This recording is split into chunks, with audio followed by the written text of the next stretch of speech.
नागपुर अपक्ष उम्मीदवार रमेश फूले अभी हमारे साथ है। सर, आपने आरोप लगाया कि ईवीएम मशीन में कुछ गड़बड़ी है, जी, तो इस पे आप क्या करेंगे? मैं उत्तर नागपुर से मैं खड़ा था और जनता का जो मुझे आशीर्वाद था, जनता का मुझे बहुत बड़ा प्रतिसाद था, क्योंकि मैं जनता के हर घर में, हर एरिया में मैं घुमा।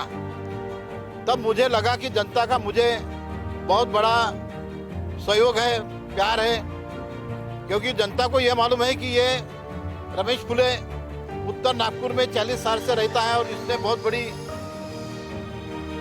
शिक्षण क्षेत्र में, औद्योगिक क्षेत्र में और राजकीय क्षेत्र में बहुत बड़ी मैंने मेरी ताकत लगाया। और ताकत लगाने के बाद में बड़े ताकत के साथ मैं इस बार उत्तर नागपुर से खड़ा था।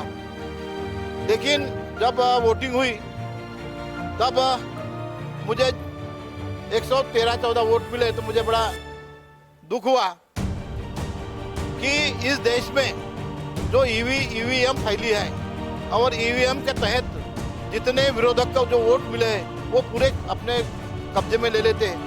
तो ये बड़े दुख की बात है, क्योंकि हमें डॉक्टर बाबा साहब अम्बेडकर ने हमें संविधान दिया है और ये संविधान के तहत हमें एक मतदान का अधिकार दिया है, क्योंकि ये एक मतदान से आदमी जो भी उम्मीदवार है राजा बन सकता है, पंतप्रधान बन सकता है, मुख्यमंत्री बन सकता है। लेकिन ये संविधान का अपमान करके इन्होंने ईवीएम चलाए और ईवीएम के चलाने से जो विरोधक है वो विरोधक के पूरे वोट उनके कब्जे में गए।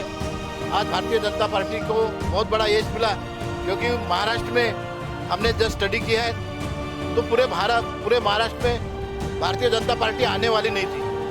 उनको लगा कि यहाँ पे कुछ तो भी डाव रखना चाहिए, क्योंकि पूरा महाराष्ट्र अस्थिर करने का इन्होंने काम किया और ईवीएम चला के पूरे अपने महाराष्ट्र पूरे अपने कब्जे में ले लिया।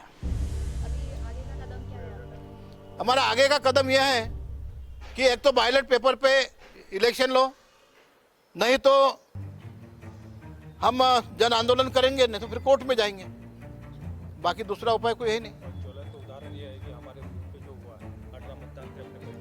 हमारे परिवार के एक साधारण उदाहरण है कि मैं जिस एरिया में रहता हूँ वहाँ पे 18 वोट थे, मेरे घर के, मेरे परिवार के 18 वोट थे, वहाँ मेरे को 2 ही वोट मिले। अरे इससे और ये ज्वलंत उदाहरण मेरे घर का उदाहरण है। तो इतना अगर अन्याय अगर इस देश में रहने के बाद में, महाराष्ट्र में रहने के बाद इतना बड़ा अन्याय हो रहा, इससे बहुत बड़ा दुख की बात है।